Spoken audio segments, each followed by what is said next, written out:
Hello, I'm Stephen Dennis. I'm Head of Historical Interpretation here at the National Justice Museum.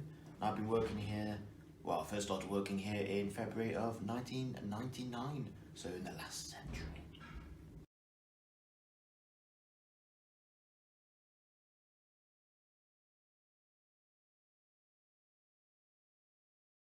What does a head interpreter do?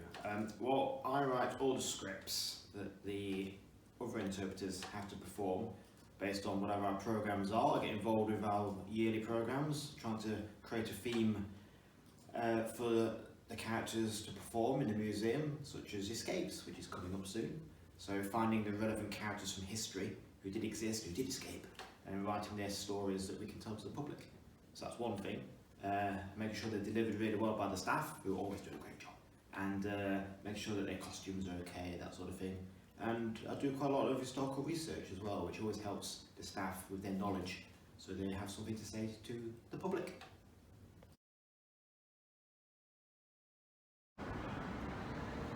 Here in the exercise yard we have a little reminder of the executions that took place here, 10 of them on the front steps of this very building. The headstones are here because the murderers were not allowed a Christian burial, and they were actually buried beneath this part of the building which now stands here today.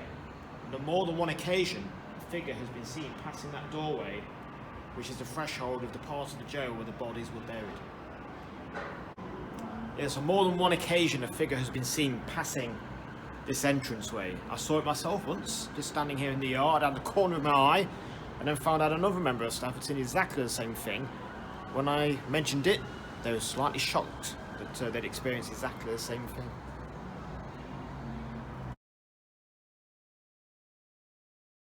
Well, the best bit is when you get a cup of tea and you have to search around the building for biscuits, and I know all the hiding places in all the offices for biscuits now.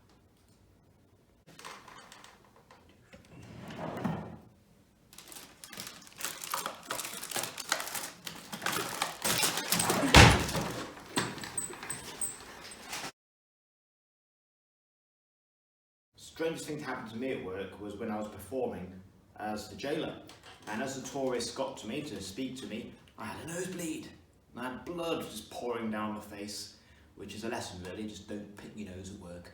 And I had to just stand there and talk to the public with blood pouring down my face, and because I was a jailer I just shrugged it off and said that I got in a fight with a prisoner and this is what happens. And one small child looked at me rather perturbed throughout the whole talk.